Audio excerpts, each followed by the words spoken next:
Hello everyone. In this video lecture, I am explaining about the degasification method. It is comes under in the module 3.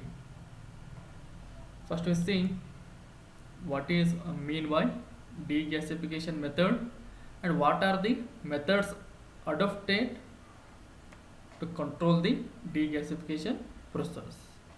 First we see what is mean by degasification process.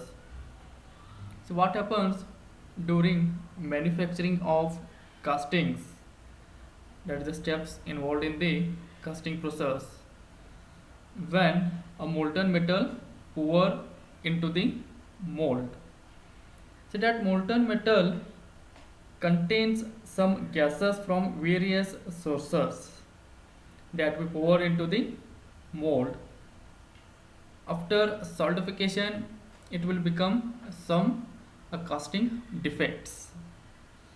So our main objective is that to remove that dissolved gases present in the molten metal,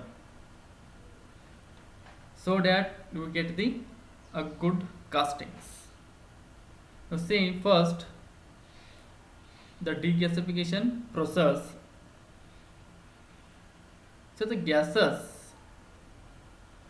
we know are more soluble in the liquid metal than in the solid metal.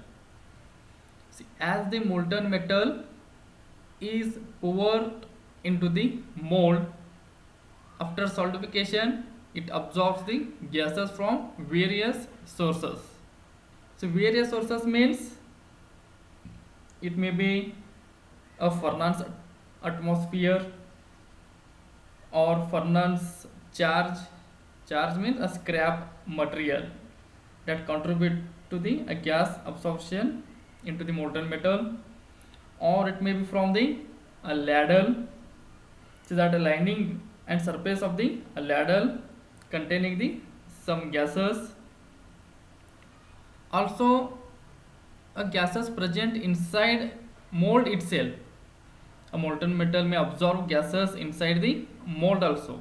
So these are some various sources from that the molten metal absorbing the dissolving the some gases. Now what are the gases?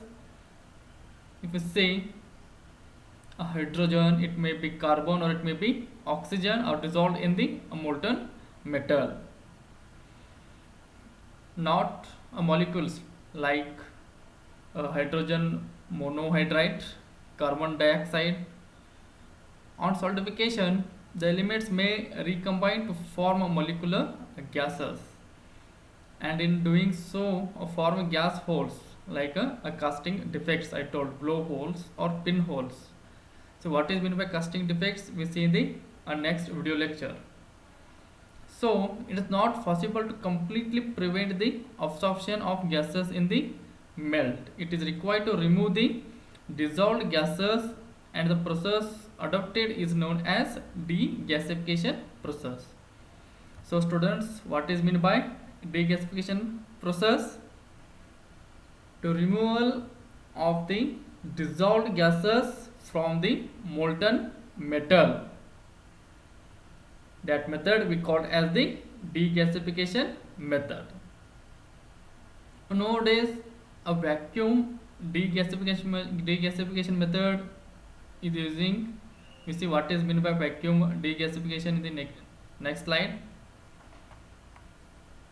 So these are the various sources from that gases are dissolved in the molten metal. It may be from furnace atmosphere or furnace charge, and it is called as a scrap material.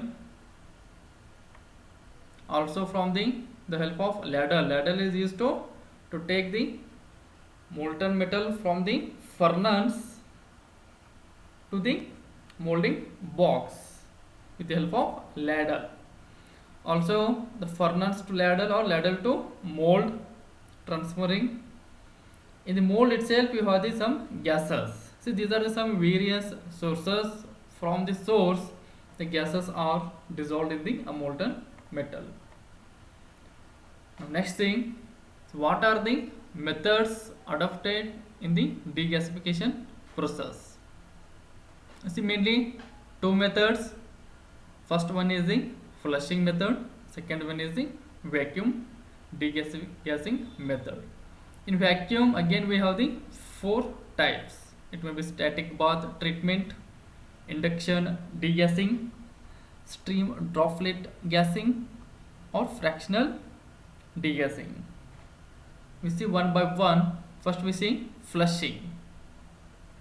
See, the name itself indicates flushing means forcing the air inside into the crucible to remove the dissolved gases. For that we use here graphite tube. Inside we have the gas supply. Here we use the inert gases.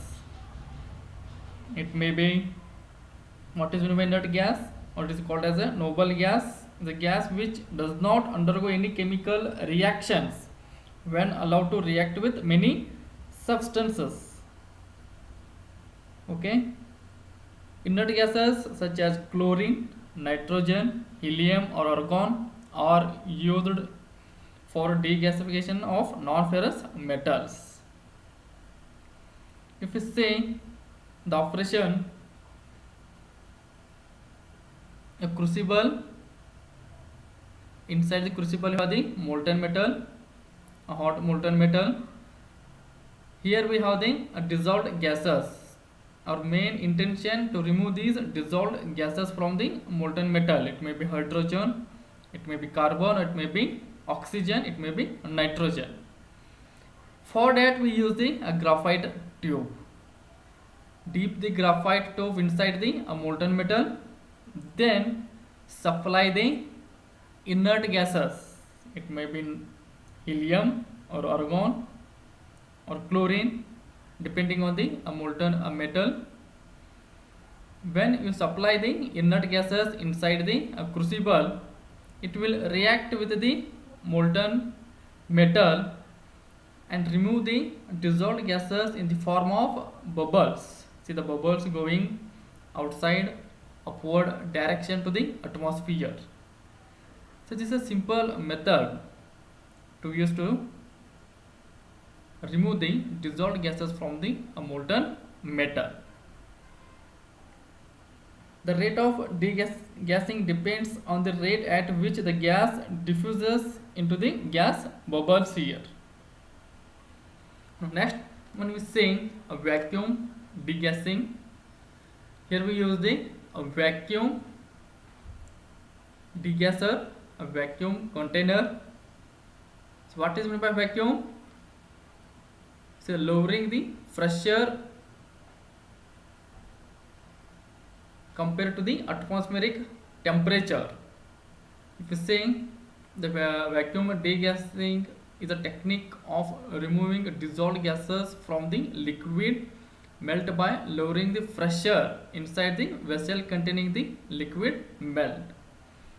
In the presence of vacuum, it is particularly used in steel foundries. Where it is used in steel foundries, the vacuum degassing method is used mainly remove the hydrogen gas from the molten metal. Whatever hydrogen gas dissolved in the molten metal, that can be removed with the help of vacuum degassing.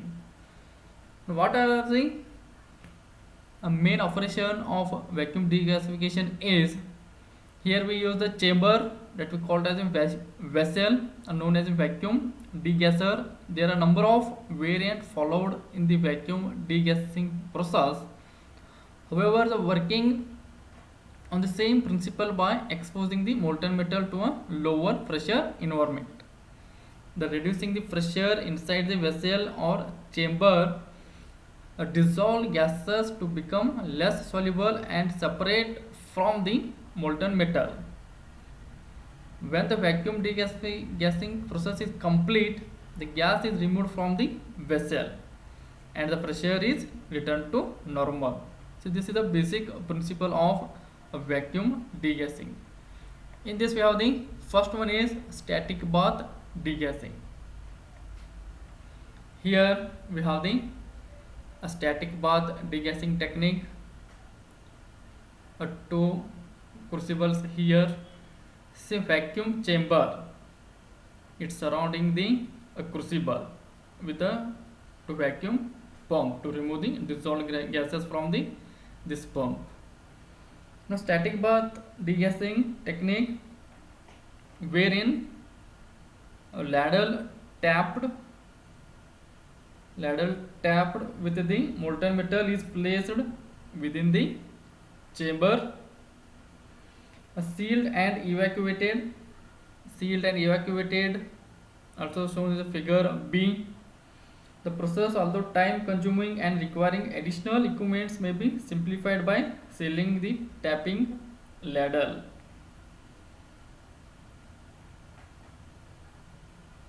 The space above the molten metal in the ladle forms the vacuum chamber.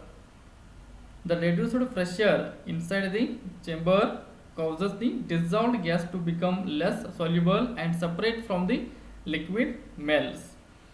Once the degassing process is completed, the pouring of molten metal is carried out. This system gives the advantage of small pump down volume, reducing the vacuum pump capacity requirement. So this is all about the static bath degassing technique, the reducing the temperature inside the vacuum chamber to remove the dissolved gases in the crucible with the help of pump here. If you see induction degassing, the method is same again. Technique overcomes the disadvantage of static bath technique. Static bath technique is the time consuming technique. By overcome this, we have the induction degassing. Here it consists of crucible surrounded by induction heating coil. The entire assembly located within the chamber that can be sealed and rapidly evacuated. A molten metal is transferred from the melting unit into the crucible, wherein the current flowing through the coils create a magnetic field that induces eddy currents and circular electric currents, producing a stirring action within the molten metal. If you see the diagram, almost all same, but here we have the attached the induction coil here to increase the speed of degasification process. Here we adding the some coils, but in last we have the static. There is no any extra material added, so it is very slow process. But here inside vacuum chamber we have the crucible, in that we have the molten metal. In crucible we attached the induction coil, it is connected to the power source. The both actions takes place here. One, the current is start, the stirring action takes place due to a current process, and the vacuum chamber will reduce the temperature. Due to this, the process speed is increases and the dissolved gases in the molten metal can be removed very quick compared to the static method. This is all about the induction degassing process. Next one is the stream droplet degassing. The name itself indicates stream droplet. Here we use the two crucible here. This is top one placed at the top of the vacuum chamber, and inside we have the another ladle or crucible. This process helps the hydrogen gas dissolved in the molten metal. The major amount of degassing occurs during the fall of liquid stream, and such as the height of the pouring stream forms an important design parameter in this process. What happens here? A molten metal will drops below in the form of droplets. The sudden exposure of liquid stream in the vacuum chamber leads to very rapid degassing due to the increased surface area created by the breakup of stream into droplets here. So it is continuously flowing from top to downward directions. A vacuum is present here throughout the chamber. Due to this, a continuously gas removed from the molten metal takes place here. So whatever filling the ladle, this is the pure molten metal, because the gas present in the molten metal will be removed in the middle itself, that we call as the small droplets. The simple method here to place the two ladles one by one. One is at the top of the vacuum chamber, another one is inside the vacuum chamber. Okay, last one, a fractional degasification method. This technique, the molten metal to be tapped in the ladle is progressively degassed by treatment of fractions of the metal in a separate pump. A metal vacuum vessel is used here. The system makes use of two tubes connected at the bottom of the vacuum chamber. Here we use the two tubes, and both tubes are inserted in the molten metal. Parallelly have to supply the inert gases, that is argon.